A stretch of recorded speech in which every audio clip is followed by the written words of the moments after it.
Começa agora os 10 mil deles. O reality cast que faz o seu tempo render. Muito bem, meus amores, estamos chegando, chiques demais, aqui na TC Rádio, em mais uma das estreias, nessa fase 2 de programação, com o Reality Cast que virou programa na grade da rádio oficial de quem veste. Seja muito bem-vindo, seja muito bem-vinda a esta que é praticamente a 50ª edição dos 10 mil deles, mas a primeira dentro da TC Rádio. Eu sou Leonardo Levati, a gente já se conhece bem em função do Expresso da Manhã, mas vou apresentar a vocês um personagem novo na configuração da TC Rádio, que você vai ter o prazer de encontrar todas as quintas-feiras, das 18 às 19, aqui nos 10 mil deles. O gestor de recursos Carlos Castrucci. Sim, senhoras e senhores, nós começamos esse projeto em maio de 2020, acumulamos 10 mil reais, 5 meus, 5 deles, a gente juntou essa somatória, colocou na bolsa e semana a semana a gente repercute o que aconteceu com essa grana. Eu sou um curioso jornalista que fico perguntando pro Carlos por que ele apostou numa empresa XYZ, mais do que apostar, por que ele embasou o racional de investimento para aportar numa determinada empresa em detrimento de outra. Ele é gestor de recursos profissional, CFA, tem, apesar da pouca idade, muita trajetória e experiência e ajuda a gente a ensinar a educação financeira sempre num movimento aqui muito horizontal e de diálogo com o nosso público, que agora passa a ser também o público da TC Rádio. Carlos Castrucci, como é que tá o coração nessa estreia? Seja bem-vindo, tudo bem? Fala, Léo. Coração tá acelerado aqui, tô bastante empolgado de começar esse programa aqui nessa nova temporada, a gente pode chamar assim, dos 10 mil deles, aqui na TC Rádio, vai ser um prazer. E, assim, para quem ainda não ouviu um episódio dos 10 mil deles, é que a gente vai tentar passar ao máximo, não recomendações de investimento, mas sim o racional por trás das decisões que a gente toma, para tentar mostrar como a gente pensa em investimentos quando o assunto são ações para o longo prazo. E é a partir disso tentar aí te mostrar qual que é o conhecimento e qual que é a abordagem que a gente acredita ser a melhor para se investir no mercado de ações. É isso aí, é por aí. Cara, eu conheço o Carlos, eu tô com 27 anos, a gente estudou na mesma escola, no mesmo colégio. Eu já conheço o Carlos há 20 e quantos, 23, 25 anos quase, pô. Nós só faltamos se encontrar no berçário e desde então a gente tem uma amizade muito legal, já jogamos campeonato junto. Ganhar campeão assim no futebol a gente nunca foi, né? A gente tentou bastante. Carlos era um monstro no gol, mas a composição do time, assim como um todo, não ajudava exatamente. Mas nas transmissões que a gente fazia, Carlos comentava, eu narrava lá o futebol, ali a gente conseguia um resultado mais legal. Mas brincadeira à parte, tem uma trajetória muito legal, assim, do vínculo que a gente tem, né, da construção, a amizade entre as famílias, e foi muito legal construir um projeto de comunicação e de educação financeira em que cada um de nós pode somar um pouco. E aí compartilhar com você um pouquinho do nascimento desse projeto. Eu sempre fui um cara, assim, muito questionador do mercado financeiro, queria entender melhor esse mundo, achava fascinante essa ideia de se poder ganhar dinheiro fazendo com que o dinheiro trabalhasse por você. E o Carlos acabou indo para essa área. Assim que eu comecei a saber disso, né, comecei a tratar dele a respeito do assunto. Falei, pô, que negócio é esse? Como é que é? Tem renda fixa, tem renda variável? E o Carlos foi apresentando para mim esse universo. Aí eu tive uma sacada, assim, da gente fazer um reality pra gente falar como é que o dinheiro tá se comportando semana a semana. O projeto fez sentido para o Carlos, a gente começou a desenhar ele a 4 mãos e desde então o que aconteceu? Esses 10 mil reais começaram a ser colocados na bolsa no mês de maio de 2020, como eu cheguei a adiantar, e hoje nós estamos com quanto? Ó, para te dar a informação atualizada, eu vou pegar o dado que saiu agora há pouquinho, né, no fechamento do mercado desta quinta-feira, nós já tocamos a casa dos 13 mil reais. E para ser mais preciso, chegamos já a beijar a casa dos 14 mil, mas agora a gente está com 13.470 reais. É uma alta acumulada aí de 34,7% desde que esse projeto começou, às vésperas de fazer um ano. Qual que é o balanço até agora, Carlos? Qual que é a fotografia que você pode passar para a galera? Bom, primeiro é importante destacar que a gente começou ali a jornada de investimentos dos 10 mil deles um pouco depois das maiores quedas do coronavírus. E até essa história foi interessante, que a gente buscava começar o projeto de forma presencial. E aí o projeto era para ter começado em março, se eu não me engano. Aí bateu a pandemia, a gente deixou para abril, aí chegou maio, e aí eu comentei com ela, falei, Léo, as empresas estão baratas demais. Acho que é muito importante a gente começar agora para mostrar como que Assim, como é importante você ter sangue frio nesses momentos de pânico. E a gente começou mesmo à distância ali, e se tivesse esperando pelo presencial, não teria começado até hoje, praticamente, né? Então, acho que foi uma decisão acertada e o balanço é positivo, né? A gente tem um retorno expressivo, é claro que a base comparativa é baixa, não é um retorno assim que você pode esperar todo ano. Claro. Mas estamos agora, a gente continua com empresas bem baratas na carteira, na minha opinião. Então, assim, o passado foi bom. Eu acredito que o futuro vai ser bom ou até melhor do que foi esse passado aí. Sensacional. Mandar um abraço aqui pro Felipe Pontes, que tá por aqui no nosso WhatsApp, falando muito bom ver os 10 mil deles na TC Rádio, é um dos melhores podcasts que eu conheço e escuto. E tive a honra também de ter participado. Aliás, não só teve a honra de ter participado, como terá outras honras aí, se você me permite, Pontes, de participar aqui dos 10 mil deles. A gente quer muito que você visite a gente aqui ao vivo no programa, assim que possível. Lembrar que a galera pode perguntar já desde esse momento de saída aqui, os racionais do Carlos, a gente vai apresentar boa parte da visão dele ao longo do programa, vale a pena você ficar ligado. E aí, Carlos, acho que é legal dividir um pouquinho das tuas premissas como investidor, né? Quais são os critérios que você adota na hora de compor uma carteira? Vou fazer algumas perguntas rápidas aí e você traz um overview do que a gente tem no nosso portfólio. Hoje, quantas empresas compõem as alocações na tua estratégia? Hoje a gente tem um portfólio composto por 21 empresas, tá? São 21 empresas, mas a gente tem uma concentração ali das 5 maiores posições que beiram os 40% da carteira. Então a gente dilui um pouquinho no final e tem umas convicções maiores que a gente deixa com concentração maior. Perfeito. Então 21 empresas por trás do racional. E você é um investidor fundamentalista, né, Carlos? Ou seja, você mira muito médio e longo prazo para confirmação aí, para convergência entre preço e valor. Basicamente é isso. Perfeito, Léo. As análises aqui eu falo, tem muita gente que... Muita gente não, tem poucas pessoas que fazem muito bem operações de curto prazo, né? Então, não só day trades, mas operações de curto prazo, tem uma visão macro muito boa. Esse não é o meu caso, na minha opinião. Assim, o que eu sou melhor em fazer no ponto de vista do investidor é de analisar empresas, modelos de negócio, enxergar potencial de valor nesses negócios e investir para o longo prazo, porque no longo prazo o preço converge para o valor. Boa, legal. E aí, com base nisso, a gente vai fazer uma transição aqui para explorar as estratégias básicas que colocam de pé esse portfólio onde o Carlos consegue alocar recursos de terceiros que querem, através da estratégia dele, verem o seu patrimônio perpetuar aí com valorização no médio e longo prazo. Então, o Carlos separou para a gente basicamente um passo a passo aqui com pilares, que são os pilares básicos para se montar uma carteira de investimento em empresas listadas na Bolsa com essa visão de longo prazo. Quais são os 4 pilares básicos, Carlos, para o nosso ouvinte ter como norte a partir da maneira como você enquadra, pensa, tem o seu racional de investimento? Bom, Léo, eu gosto de separar aqui em 4 pilares, porque eu acho que eles, de uma certa forma, assim, compreendem tudo que deve abordar uma estratégia de investimento de longo prazo.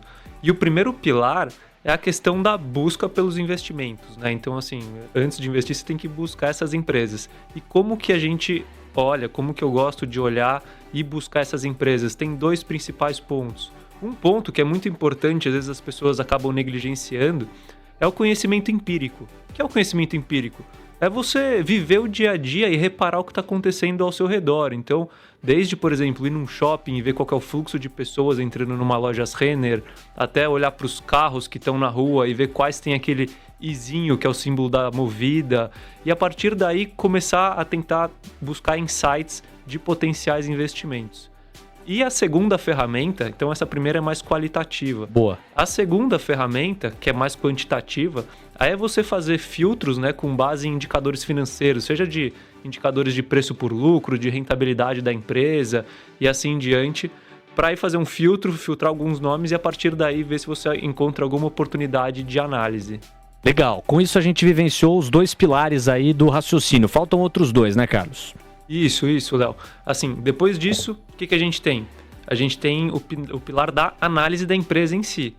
Uma empresa que você achou por conhecimento empírico, ela pode ser um bom investimento, mas não necessariamente é. Você vai precisar fazer a análise fundamentalista da empresa e assim em diante. E aqui eu gosto de usar 3 palavras que são fundamentais na análise fundamentalista, né? Quais? Confiança. Assim, você precisa confiar nas pessoas que estão lá e nos dados que estão lá, senão não adianta nem você analisar, né? Pode ser que tudo caia por terra. O segundo, causalidade. Eu falo assim, muitas pessoas têm uma abordagem de que você tem que entender como que você faz o parafuso do carro para poder investir numa empresa do setor automobilístico. E na minha opinião, eu acho que isso não é fundamental. O que é fundamental é você entender o que causa impacto nos preços dos materiais da empresa, o que causa impacto no faturamento da empresa, então como que ela pode ganhar mais dinheiro, como que ela pode economizar nas suas despesas e não saber exatamente como que é o processo completo de industrialização do produto X e assim diante. Porque senão você vai acabar deixando empresas de grandes cabeças, que têm um conhecimento maior do que o seu, que você não consegue atingir, de fora da sua carteira. Essas empresas provavelmente vão ser as que vão entregar melhor retorno lá na frente. Então, causalidade, segunda palavra. E a última aqui, Léo, é plausibilidade, que eu gosto de falar. Assim, você tem que desenhar um cenário que é plausível para a empresa lá no futuro, para conseguir projetar os resultados dela, para ver se vale a pena investir. Não tenta forçar, assim, achar um cenário possível. Mas e se a empresa inventar um produto novo que pode vir com uma margem gigante e aí o lucro dela vai triplicar? Não trabalha com esse cenário, trabalha sempre com o cenário plausível, que a sua chance de perda vai diminuir bastante. Quer dizer, se preocupar com a viabilidade do cenário, né? Não adianta você montar um conto de fadas e entender que nesse cenário, mais do que ideal ou ultra pessimista, alguma coisa tem mais probabilidade de se concretizar. Quanto mais provável o cenário, quanto mais crível, melhor é o ambiente para você fazer projeções do futuro, né? Então, não vai perdendo o raciocínio não. São 4 pilares que o Carlos está revelando aqui para estruturar o racional dele na hora de compor a carteira com foco no longo prazo. O pilar da busca por potenciais investimentos através de conhecimento empírico, qualitativo e filtros de busca. Depois, o pilar da análise fundamentalista da empresa. Exatamente o pilar que a gente estuda tanto aqui com a galera do TC School, cujo diretor é o Felipe Pontes, há pouco participou com a gente. Confiança, causalidade e plausibilidade são alguns ingredientes importantes para esse segundo pilar. Restam outros 2. Vamos para o terceiro, Carlos. Bom, o terceiro pilar é a questão da gestão do portfólio em si, né? E aqui eu separo em 2 itens. Primeiro, dimensionamento das posições. Assim, não adianta você investir na próxima Amazon se vai ser 1% do seu patrimônio. E se você investir 100% na próxima OGX, você vai perder 99%, entendeu? Então, você saber como dimensionar as posições é muito importante. E aí é um balanço que você faz entre o retorno esperado e o risco da tese de investimento dar certo ou não. E o segundo item aqui é justamente a questão de fazer uma estratégia de gestão de carteira baseada em regras, tá? Então, regras de tamanho de posição, regras de quando pode movimentar e o quanto pode movimentar, e assim em diante, porque essas regras vão fazer com que a sua estratégia seja perene, né, no longo prazo, e além disso, vão inibir que você seja influenciado pelos seus vieses cognitivos, que todo mundo tem alguns desses, né? Esses vieses cognitivos são aquelas armadilhas, né, na hora de compreender o mundo e a realidade que te cerca, que pode te induzir ao erro. Basicamente é isso, né, Carlão? Perfeito, Léo. Por exemplo, você estar confiante demais numa tese e querer colocar 100% do seu patrimônio nela, entendeu? Você tem que criar uma regra para vetar que você faça isso.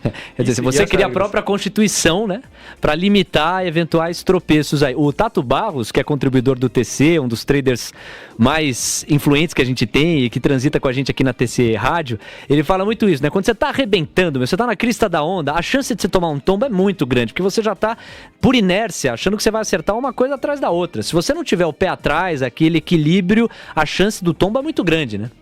É muito grande.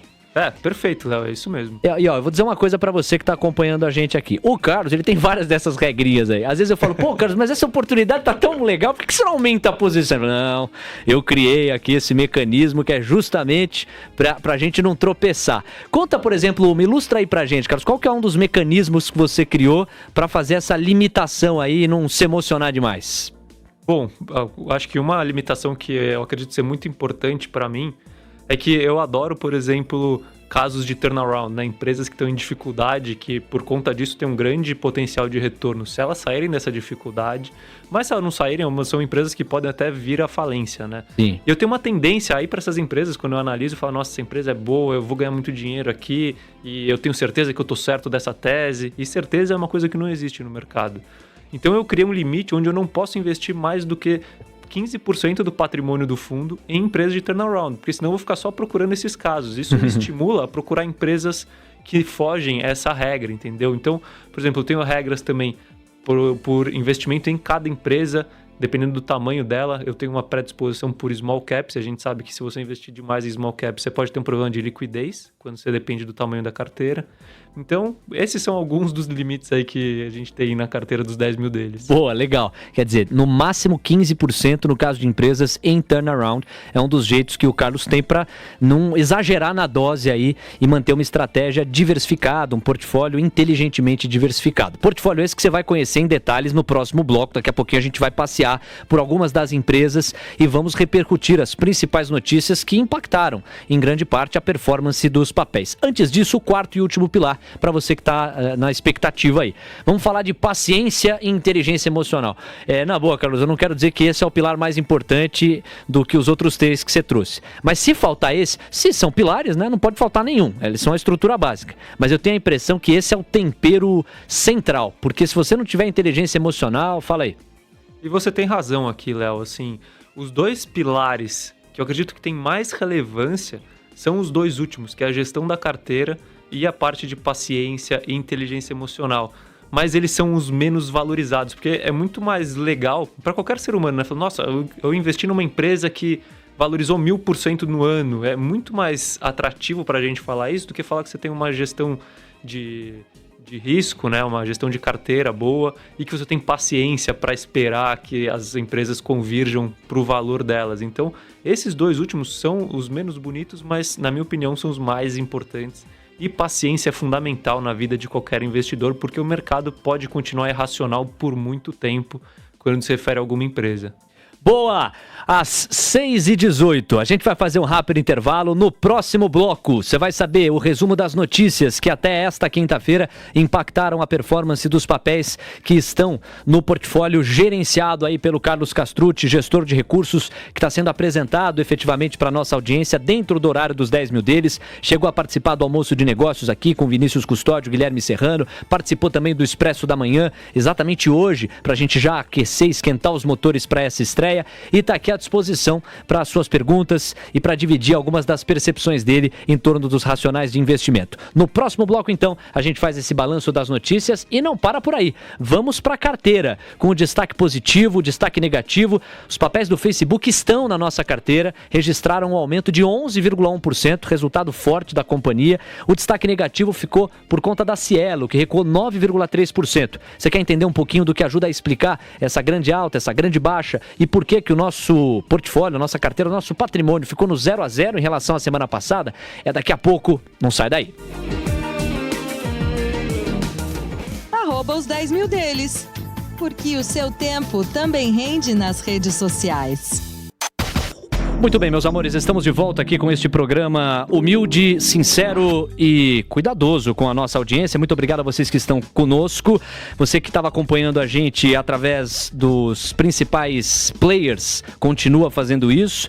Você já está nos acompanhando aí pelo Spotify e assim continuará. Mas a galera da TC Rádio também pode acompanhar ao vivo o nosso programa aqui sempre, toda quinta-feira, às 18 horas. Nós estamos de volta para falar dos destaques da semana. A gente sempre tem esse padrão, a gente abre assim. Hoje a gente optou, claro, por contextualizar o público que poderia não estar acostumado com o programa naturalmente, né? Então agora vamos retomar um pouco do nosso padrão aqui, trazendo os highlights jornalísticos da semana com os impactos econômicos, tanto em macro quanto na agenda das companhias.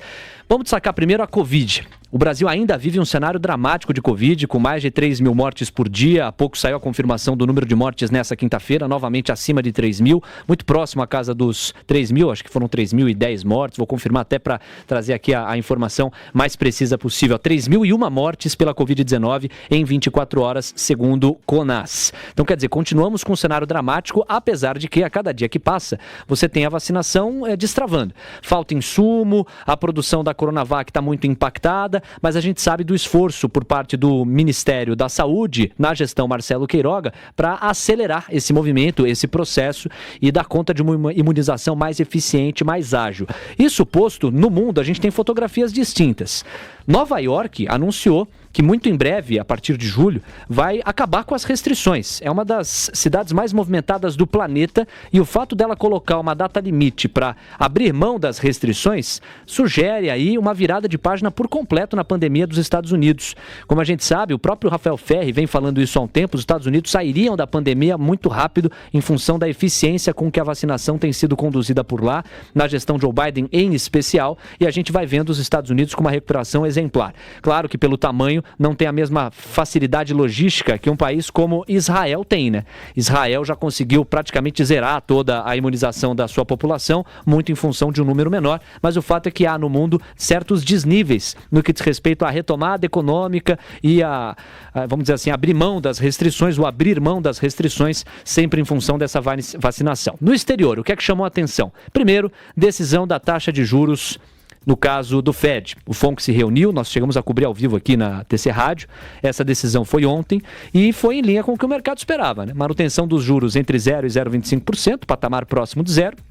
E a manutenção no programa de compra ou de recompra dos ativos de mercado. Eram duas questões que o mercado monitorava de perto e elas vieram em linha com o que se esperava. O discurso de Jeremy Powell acabou reduzindo temores dos mercados de uma redução dos estímulos monetários nesse momento, mesmo com uma eventual alta na inflação. Ele voltou a reforçar que altas na inflação são enquadradas pelo Fed como temporárias e que no médio prazo a tendência é de se estabilizar. Então reforçou um tom mais otimista para a retomada econômica nos Estados Unidos. A prévia do PIB, lá na maior economia do planeta, veio muito acima do esperado, superou a margem ali dos 6%, resultado muito forte, e também começou a divulgação dos balanços importantes, na verdade, já há um tempo, né? Desde a semana passada a gente vem repercutindo, mas nesta semana em especial, empresas tecnológicas, né? Tesla, Google, Apple, Facebook, Microsoft, hoje tem Amazon também, né? Para estar no radar, né?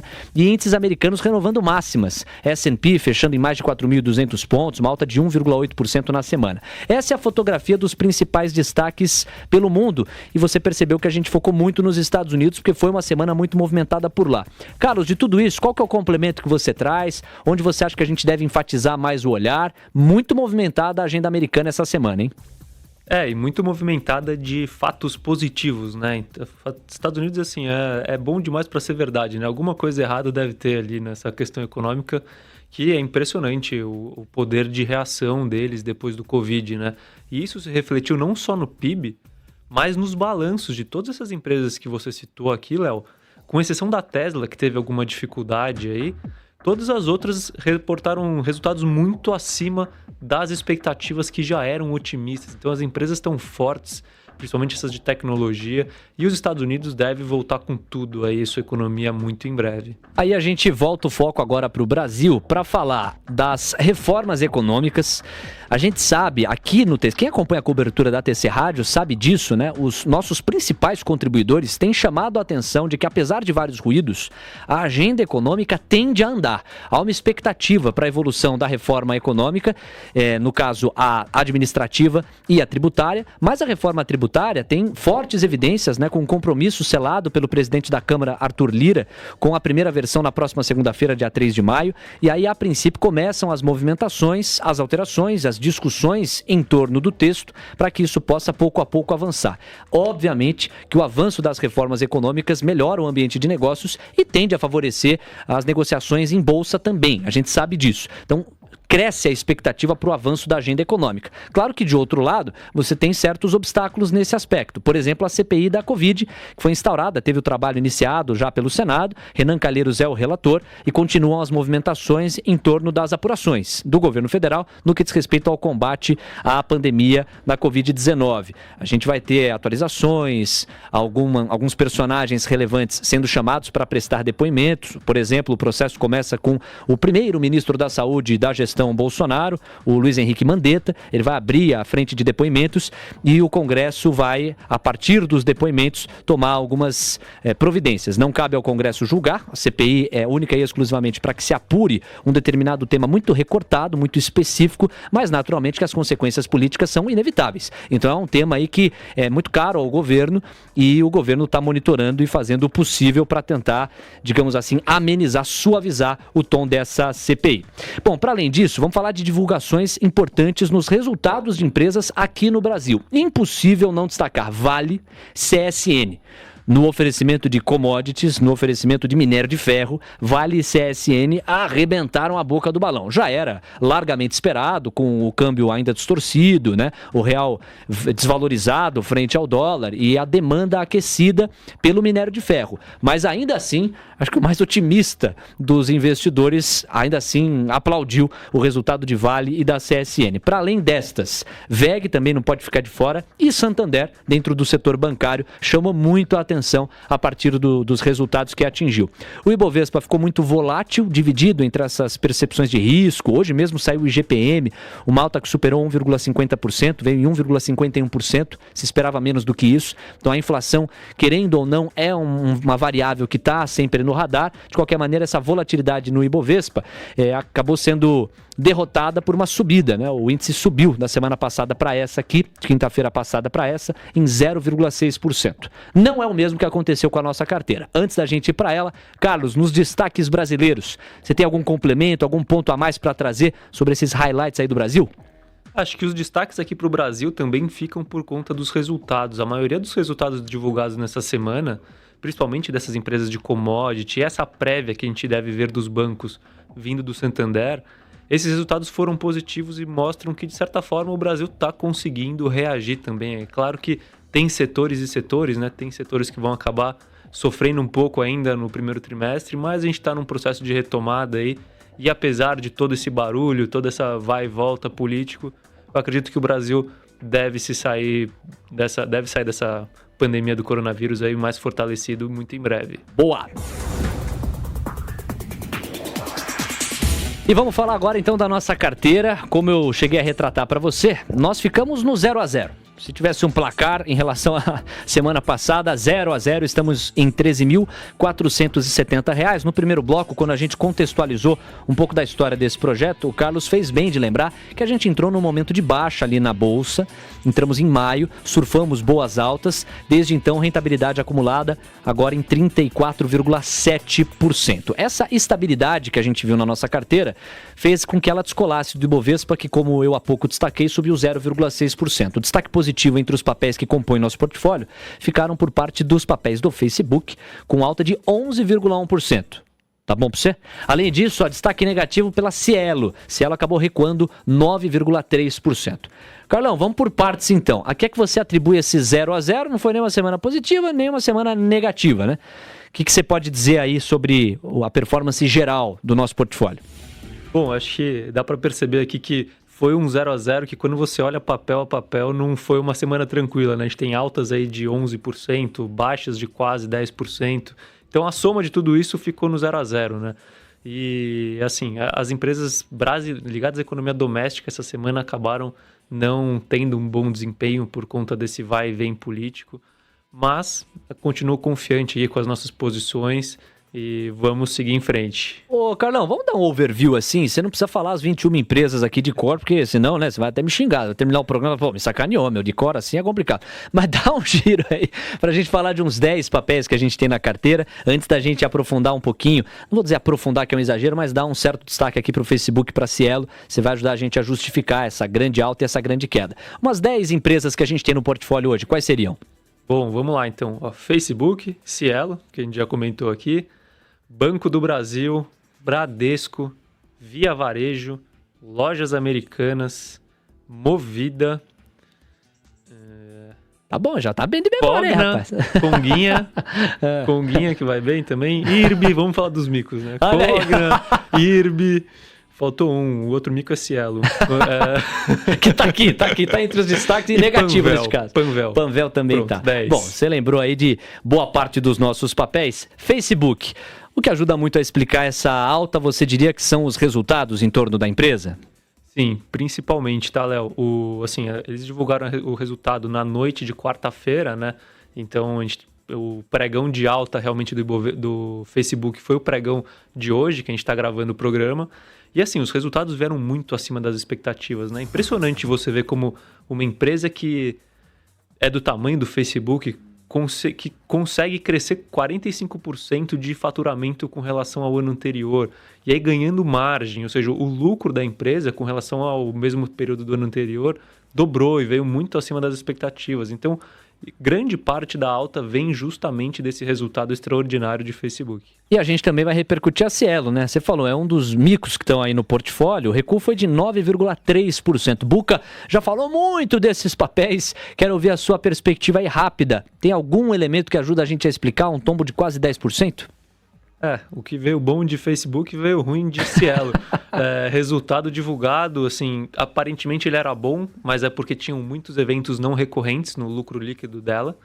E aí, quando o pessoal excluiu esse efeito dos não recorrentes, percebeu que o resultado veio ainda pior do que do primeiro trimestre de 20. Ou seja, a empresa ainda não chegou no fundo do poço, aparentemente. E isso trouxe uma apreensão para o mercado. Bom, vamos então falar aqui de outros pontos em cima dessa semana movimentada, com os resultados de companhias, vários eventos corporativos que envolveram aí a nossa carteira. Segunda-feira, por exemplo, Carlos, o destaque vai para Varaday, Via Varejo no radar. E o mercado não gostou muito, né, do Varaday. O Via Varejo caiu, acho que quase 10%. Pois é. Desde o fechamento de sexta-feira, né, o Varaday foi na segunda-feira. E assim, não é porque eles falaram alguma coisa errada, tá? Isso na minha visão. É mais porque eles fizeram muito barulho e quando chegou na hora do evento, eles deram algumas metas, algumas métricas de onde querem chegar e assim em diante, mas não convenceram de como eles vão chegar nesses números e assim em diante. Então, o evento, de uma certa forma, acabou sendo frustrante pro mercado de uma forma geral. Mas isso não muda a minha visão positiva para a empresa, tá? Independente do evento ter sido bom ou não, eu acredito que é uma empresa que está muito descontada na bolsa, mas ela precisa ganhar a confiança de novo dos investidores, né? É muito fácil você perder a confiança, e a Via Varejo perdeu. Agora, para ganhar, você leva um tempo, então, para quem tem Via Varejo, é bom ter paciência. Boa, ô Carlos, agora, esse excesso de pessimismo ao qual você se referiu agora, em alguma medida pode ser explicado também pelo nível dos concorrentes, né? A Via Varejo, ela não tem vida fácil quando ela olha para a concorrência, tanto das empresas domésticas aqui, brasileiras, que atuam aqui dentro, quanto as internacionais que cada vez mais penetram dentro do território brasileiro, né? Essa questão concorrencial é um dos pontos que tem deixado o mercado muito em alerta para com os papéis da Via Varejo, que agora é só Via, né? Sim, com certeza essa questão da concorrência é um fator de risco grande, né? Mas, assim, a Via, né, a Via Varejo, ela tem uma grande vantagem, assim como lojas americanas, por exemplo, que é a capilaridade que eles têm e a força da marca que eles têm, né? Então, Total. As duas têm mais do que 1.000 lojas, sabe? Então, 1.000 lojas são 1.000 centros de distribuição espalhados pelo Brasil inteiro. Então, é claro, a concorrência vai chegar e não necessariamente pode ser uma coisa ruim, porque... até um racional que eu ia trazer aqui mais para frente, mas já vou antecipar. Eu não acho impossível, e até já houve uma cogitação hoje na teleconferência de lojas americanas, que a gente veja, não em breve, mas num futuro não tão distante, uma consolidação desse mercado para unir forças e conseguir se sobressair. Porque hoje está todo mundo meio empatado, né? Você tem ali, não de eficiência, mas de volume. Magazine Luiza, Via Varejo, lojas americanas com a B2W, Mercado Livre e a Amazon um pouco atrás. Então, assim, é um mercado que está pulverizado aqui no Brasil e é possível que alguma dessas empresas, ou uma ou mais, né, comecem a unir forças para aí conseguir se destacar e a gente não vai saber qual enquanto o negócio não acontecer. E para finalizar, eu acho que Via Varejo continuando nesse patamar, ela é o alvo, ela é o principal alvo de aquisição, porque ela tem toda essa capilaridade e assim em diante, só que ela é negociada, tem um valor de mercado de 20 bilhões. Enquanto o Magazine Luiza está liberando os 200 bilhões, entendeu? Então é um player muito mais barato com uma capilaridade grande. Via Varejo que fechou hoje as negociações com os papéis ordinários negociados a R$ 12,10. Na semana essa queda chega a 7,77%, um recuo de 7,77%, hoje caiu 0,98%. Vamos ver conforme o tempo passa se essa expectativa que o Carlos tem em torno da companhia converge para o preço dela, né? Agora vamos falar da Cielo. A gente chegou a antecipar como um dos destaques negativos aqui da nossa carteira da semana passada para essa, a Cielo que acumula queda na semana de 6,4%. E a gente teve o resultado da companhia, você já disse, né? Não foi nada legal. Foi isso, Léo. O resultado veio ruim nas operações recorrentes, né? O impacto principal, Cielo Brasil, eles dividem em três, né? Cielo Brasil, Cateno, que é a operação dos cartões da bandeira do Banco do Brasil, do Orocard, e Cielo Internacional. Cielo Internacional dá prejuízo sempre. não muda muito. Cielo Brasil veio meio estável quando você tira os não recorrentes. Sim. E a Cateno foi o que teve impacto negativo no resultado, que eu acredito que é algo momentâneo. Mas mesmo assim, o mais importante para a Cielo era ver uma melhora nos resultados. Vir uma piora mostra que assim, realmente o caminho é longo, a jornada é longa e tem que ver se a empresa vai realmente...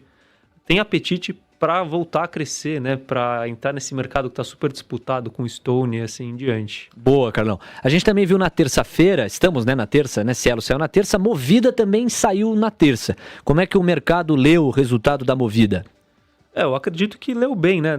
Quando eu li, eu achei muito bom. Quando o mercado abriu, Movida não subiu, mas aí no final do dia subiu, acho que uns 4% no dia pós-resultado, né?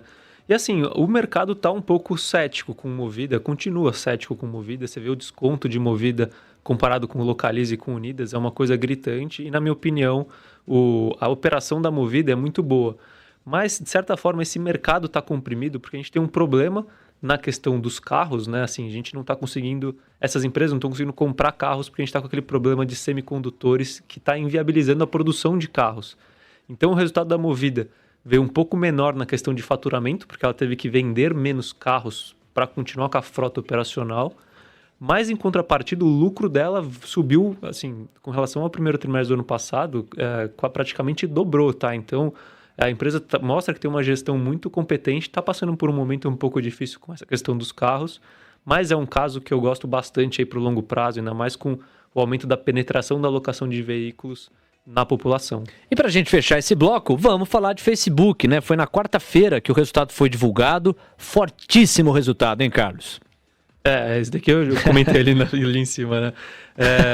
45% de aumento de faturamento, dobrou o lucro, o crescimento deve ser mantido no segundo trimestre, segundo o comunicado do Facebook, no terceiro e no quarto deve abaixar um pouquinho, mas isso significa que a empresa vai continuar entregando margem boa, talvez margem até crescente. Aquele impacto do potencial aumento de imposto corporativo não deve ser muito grande, porque a alíquota efetiva da empresa não está tão abaixo da alíquota padrão, né, dos Estados Unidos. Então, assim, é um caso que eu acho bem interessante, assim, e negociando ali a 30 vezes lucro, mais ou menos, conseguindo crescer tudo isso que cresce, eu acho que é uma boa aposta aí. Mas aí, até ouvi o Buca falando hoje de manhã e eu concordo com ele. Se você pensar em investir em Facebook, lembra que você tem que tentar evitar o risco cambial, né? No nosso caso, a gente não corre risco cambial nessas posições no exterior. Aí, tá bom. Então vamos fazer o seguinte, vamos fazer um rápido intervalo. Na volta, vamos falar de evento societário. Tá no radar do Carlos, ele vai explicar o porquê e vai destrinchar alguns dos pontos importantes para você entender melhor o que é que tá em jogo quando se fala em evento societário. Se eu falo assim para você, eu paro na rua, te encontro, o que é evento societário? Você vai ficar pensando. Aqui no nosso programa você vai saber depois do intervalo, não sai daí.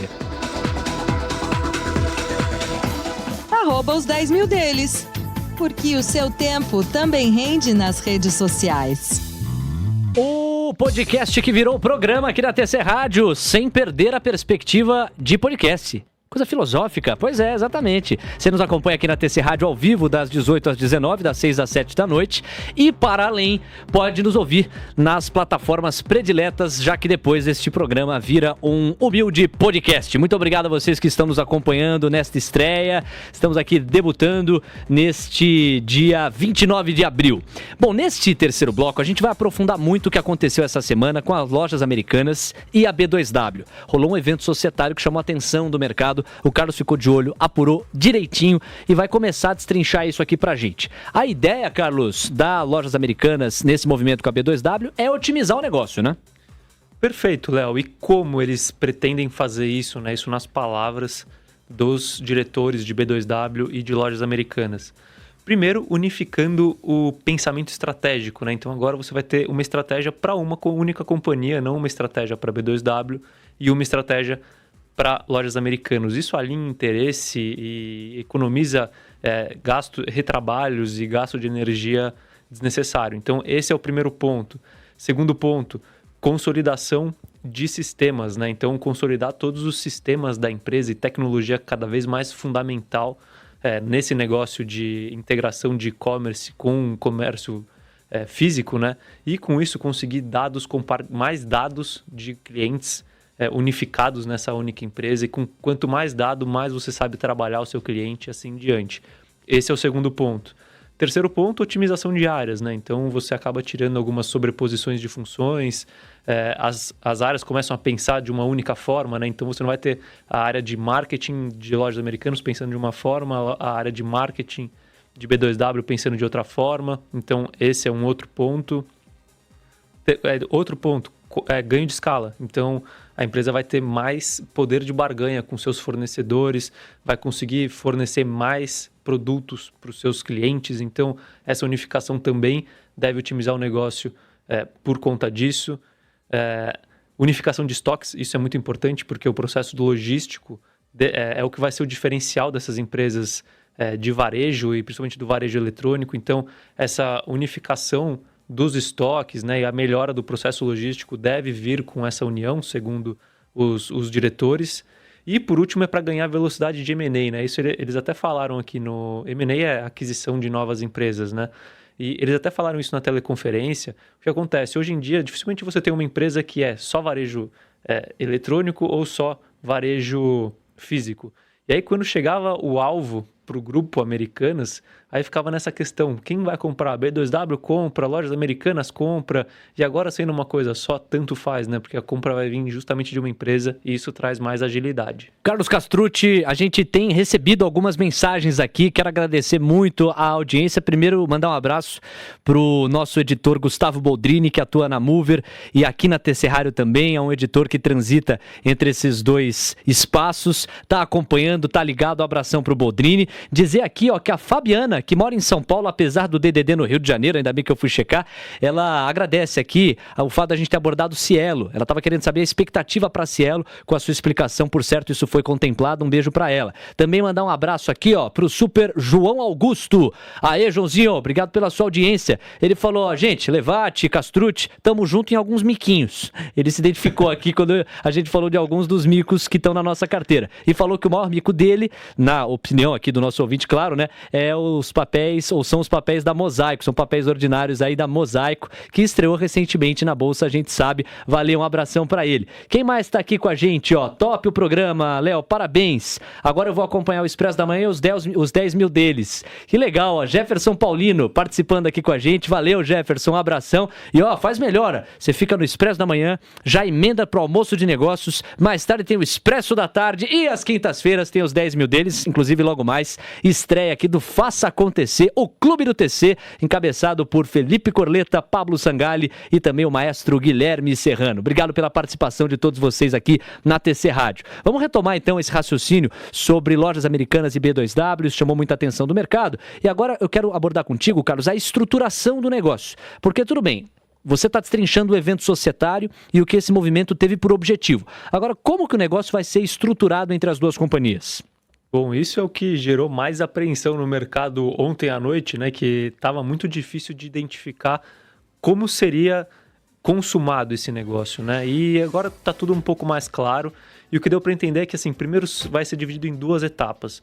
Como que vai funcionar a primeira etapa? Assim, vou fazer uma contextualização. Lojas Americanas, ela tem duas operações principais. Ela tem a operação das lojas e ela tem a 62,5% da B2W. Então, qual que é o primeiro movimento? É um movimento de cisão. O que é isso?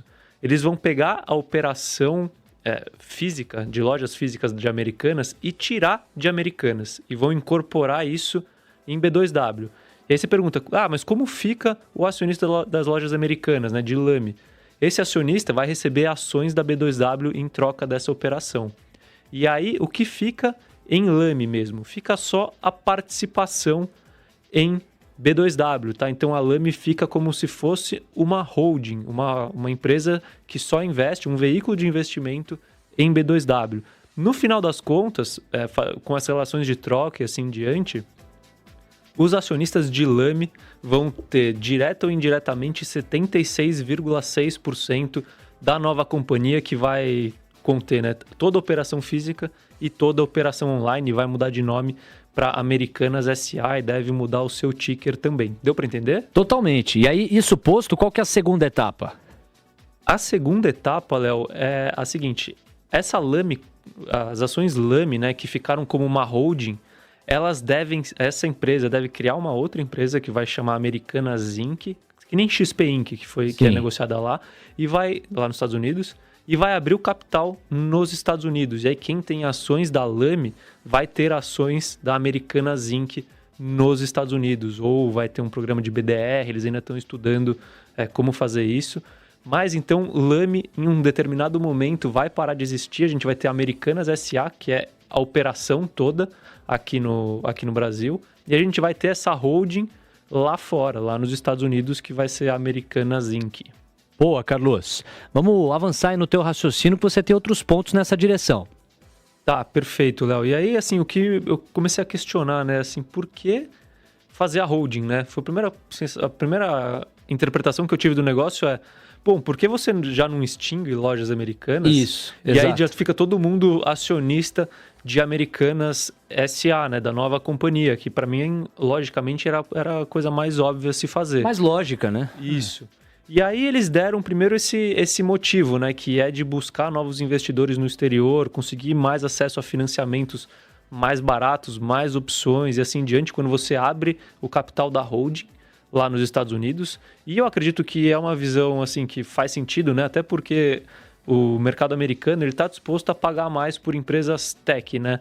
E como a Americanas SA vai se posicionar como uma empresa tech de varejo, como é o caso de Alibaba, como é o caso de Amazon, né? No segmento de varejo e assim em diante, é uma coisa que faz sentido.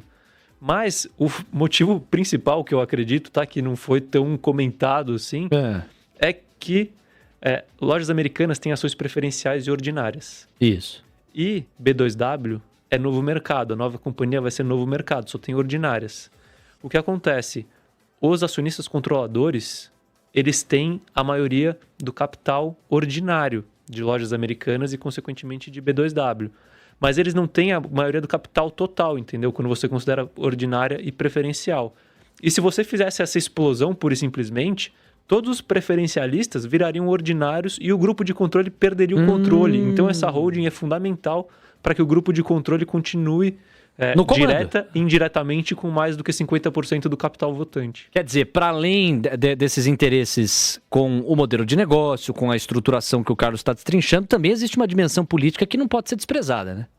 Perfeito, Léo. E assim, eu não acho errado, tá? Claro. Faz parte, eles já são controladores, é uma estratégia, né? Exato. Assim, porque se não fosse esse veículo, essa opção, a outra opção seria convocar uma assembleia de acionistas ordinários, uma assembleia de acionistas preferencialistas para aí conseguir fazer um acordo de acionistas para se manter o controle com esse grupo. Imagina o desgaste que você tem aí. Então essa foi a solução mais prática, vamos dizer assim. Agora você se acostuma com essa pergunta que eu vou fazer bastante aqui nos nossos episódios, agora na TC Rádio. Carlos Castrucci, por que afinal você então entendeu que valeria investir nesses papéis?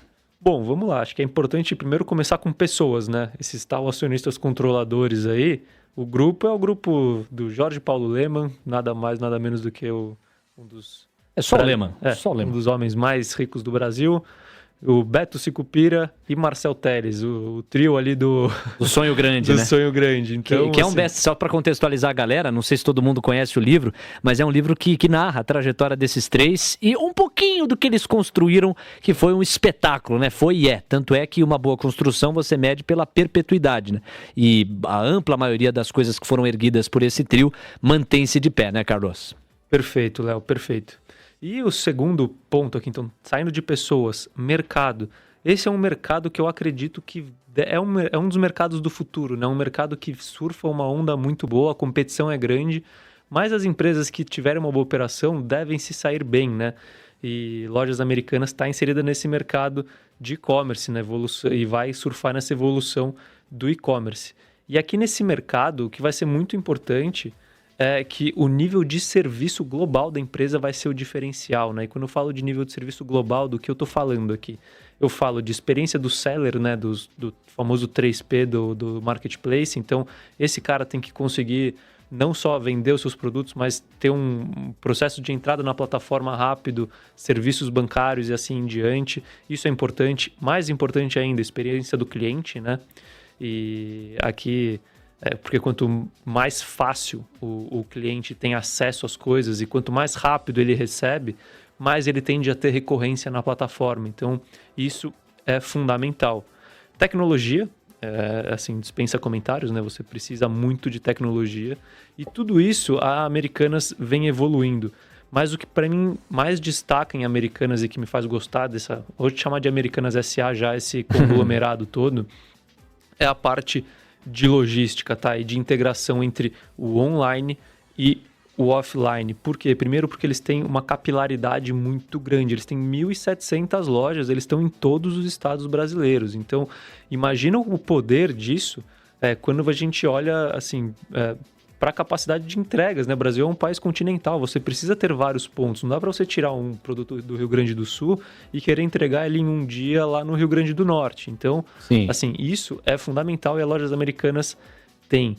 E essa inteligência de estoque com integração de estoque entre as duas companhias, eu acredito que vai trazer muito benefício, porque uma coisa que ainda não é feita de uma forma tão eficiente é justamente você colocar estoques corretos nas lojas corretas, para elas realmente virarem mini centros de distribuição.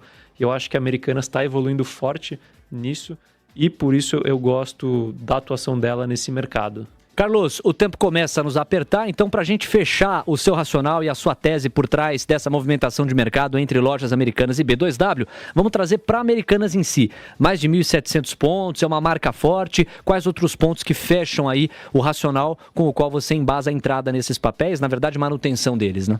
Bom, acho que além de todos esses pontos que eu já citei aqui, vale destacar força para a competição, né? Então, é uma empresa capitalizada, é uma empresa grande, é uma empresa com uma das marcas mais fortes do Brasil e que está aí e tem sócios com bastante capital também para caso precise investir mais forte, né?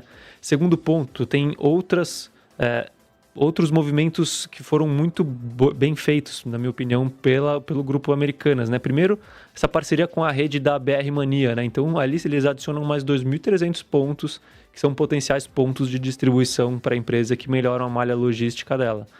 A aquisição da Unico recentemente, né? Uni.co, que é uma das marcas principais, é a Imaginário. Então, eles estão entrando em outros lugares, crescendo cada vez mais o número de lojas e diversificando cada vez mais o seu portfólio de produtos, né? Tanto de terceiros quanto próprios. Isso é muito positivo. E trazendo tudo isso para números, que é o que interessa, né? Quando eu projeto a empresa, eu vejo que assim, a receita dela nos próximos anos deve subir aí 2 dígitos, deve crescer 2 dígitos ao ano, 2 dígitos baixo, mas 2 dígitos, e com ganho de margem. Então, esse efeito no lucro da empresa vai ser bastante relevante e com isso eu acredito que com os múltiplos atuais de negociação da empresa, ela se encontra num patamar barato, na minha opinião, e por isso eu invisto nela. Muito bem, meus amores. Com isso, nós estamos na reta final desta estreia, uma reestreia dos 10 mil deles aqui na TC Rádio, mas o nosso compromisso é com o ouvinte. Eu quero destacar aqui que nós temos o Vinícius de Santo André, este ouvinte é assíduo aqui conosco. Ele pergunta sobre lojas Marisa. A gente, em função do tempo, não vai ter condição de dimensionar, mas fica o compromisso para você, Carlos, responder aí nas redes sociais. Marca lá a TC Rádio Oficial quando você responder, qual que é a tua visão sobre lojas Marisa e esse fator de concorrência que eventualmente pode também ajudar a gente a dimensionar essa atuação das lojas americanas. E o Gustavo Boldrini também, que estava ouvindo aqui de ponta a ponta, seguiu, pergunta sobre, como é que é? Pergunta para ele se ele prefere Alibaba ou Meli entre as varejistas gringas. Quer dar um pitaco aí em 30 segundos? Nessa? Só isso, pô. Nossa, difícil, né? Porque as duas são baita empresas, né? O problema da Alibaba é mais barata, mas é China, né? Então você sempre tem que tomar um cuidado. Aquele pé atrás básico, e né? Meli, assim, a operação deles é maravilhosa, mas é uma empresa que hoje ela é muito cara, ela pode se tornar barata. Se eu tivesse que escolher, eu ficaria com a Alibaba, para não ficar em cima do muro.